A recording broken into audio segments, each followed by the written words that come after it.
lihatlah betapa besarnya kasih yang dikaruniakan Bapa kepada kita, sehingga kita disebut anak-anak Allah. Dan memang kita adalah anak-anak Allah.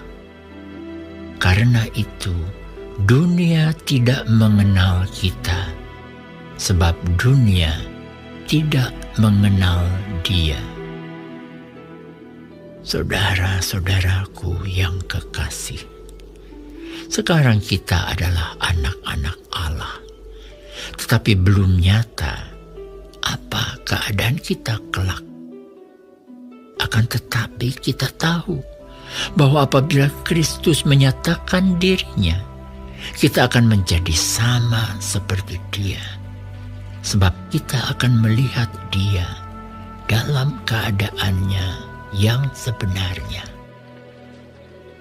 Setiap orang yang menaruh pengharapan itu kepadanya menyucikan diri sama seperti Dia yang adalah suci. Setiap orang yang berbuat dosa melanggar juga hukum Allah, sebab dosa ialah pelanggaran hukum Allah. Dan kamu tahu bahwa Ia telah menyatakan dirinya supaya Ia menghapus segala dosa, dan di dalam Dia tidak ada dosa. Karena itu, setiap orang yang tetap berada di dalam Dia tidak berbuat dosa lagi. Setiap orang yang tetap berbuat dosa tidak melihat dan tidak mengenal Dia. Anak-anakku, janganlah membiarkan seorang pun menyesatkan kamu. Barang siapa yang berbuat kebenaran adalah benar, sama seperti Kristus adalah benar. Barang siapa yang tetap berbuat dosa berasal dari iblis, sebab iblis berbuat dosa dari mulanya.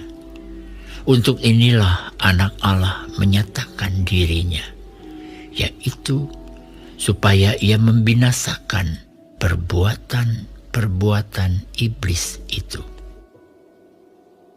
Setiap orang yang lahir dari Allah tidak berbuat dosa lagi, sebab benih ilahi tetap ada di dalam Dia, dan Ia tidak dapat berbuat dosa karena Ia lahir dari Allah. Inilah tanda-tandanya anak-anak Allah dan anak-anak iblis. Setiap orang yang tidak berbuat kebenaran tidak berasal dari Allah. Demikian juga barang siapa yang tidak mengasihi saudaranya. Sebab inilah berita yang telah kamu dengar dari mulanya, yaitu bahwa kita harus saling mengasihi. Bukan seperti Kain yang berasal dari si jahat dan yang membunuh adiknya. Dan apakah sebabnya ia membunuhnya? Sebab segala perbuatannya jahat dan perbuatan adiknya benar.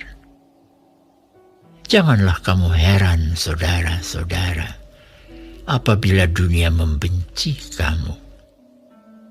Kita tahu bahwa kita sudah berpindah dari dalam maut ke dalam hidup, yaitu karena kita mengasihi saudara kita. Barang siapa tidak mengasihi, ia tetap di dalam maut. Setiap orang yang membenci saudaranya adalah seorang pembunuh manusia. Dan kamu tahu bahwa tidak ada seorang pembunuh yang tetap memiliki hidup yang kekal di dalam dirinya. Demikianlah kita ketahui kasih Kristus, yaitu bahwa Ia telah menyerahkan nyawanya untuk kita. Jadi kita pun wajib menyerahkan nyawa kita untuk saudara-saudara kita. Barang siapa mempunyai harta duniawi dan melihat saudaranya menderita kekurangan, tetapi menutup pintu hatinya terhadap saudaranya itu, bagaimanakah kasih Allah dapat tetap di dalam dirinya? Anak-anakku, marilah kita mengasihi bukan dengan perkataan atau dengan lidah, tetapi dengan perbuatan dan dalam kebenaran. Demikianlah kita ketahui bahwa kita berasal dari kebenaran. Demikian pula kita boleh menenangkan hati kita di hadapan Allah. Sebab jika kita dituduh olehnya, Allah adalah lebih besar daripada hati kita, serta mengetahui segala sesuatu. Saudara-saudaraku yang kekasih, jikalau hati kita tidak menuduh kita, maka kita mempunyai keberanian percaya untuk mendekati Allah. Dan apa saja yang kita minta, kita memperolehnya daripadanya, karena kita menuruti segala perintahnya dan berbuat apa yang berkenan kepadanya. Dan inilah perintahnya itu, supaya kita percaya akan nama Yesus Kristus Anaknya, dan supaya kita saling mengasihi sesuai dengan perintah yang diberikan Kristus kepada kita. Barang siapa menuruti segala perintahnya, ia diam di dalam Allah, dan Allah di dalam dia. Dan demikianlah kita ketahui bahwa Allah ada di dalam kita, yaitu Roh yang telah Ia karuniakan kepada kita.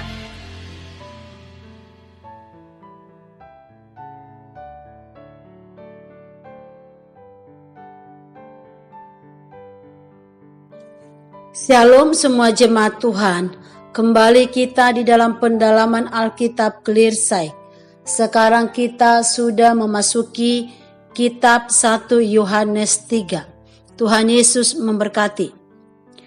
Lihatlah betapa besarnya kasih yang dikaruniakan Bapa kepada kita, sehingga kita disebut anak-anak Allah, dan memang kita adalah anak-anak Allah.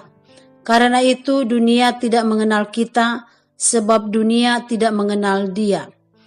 Kasih Allah dinyatakan kepada semua orang melalui pengorbanan Yesus di dalam Yohanes 3 ayat 16. Orang yang percaya kepada Yesus dan menyambut kasih itu diberi hak untuk menjadi anak-anak Allah.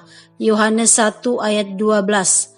Dan Tuhan memberi jaminan mengenai hal itu di dalam Roma 8 ayat 16. Menjadi anak-anak Tuhan merupakan dorongan bagi orang percaya untuk hidup seperti Yesus. Pergumulan dan persoalan hidup seharusnya membuat kita bergantung sepenuhnya kepada Yesus. Hal ini tentu semakin membentuk orang percaya menjadi serupa dengan Yesus. Inilah hidup suci, yaitu hidup yang tidak pernah lari dari pergumulan dan persoalan hidup.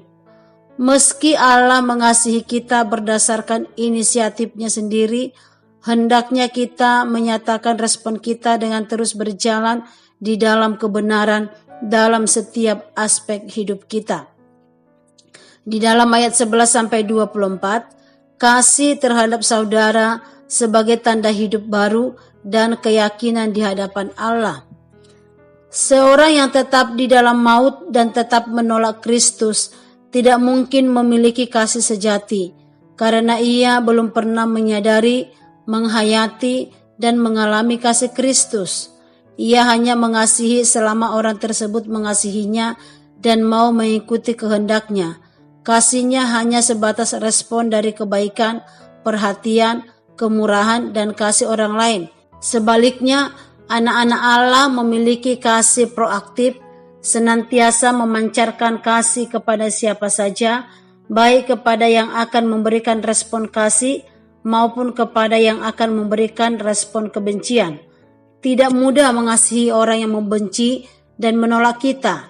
Namun itulah panggilan kita sebagai Kristen di tengah dunia, melaksanakan perintahnya, yakni mengasihi saudara sekalipun ia tak akan pernah memberikan respon kasih. Kiranya Tuhan memampukan kita untuk mengasihi Dia terus dan sesama kita.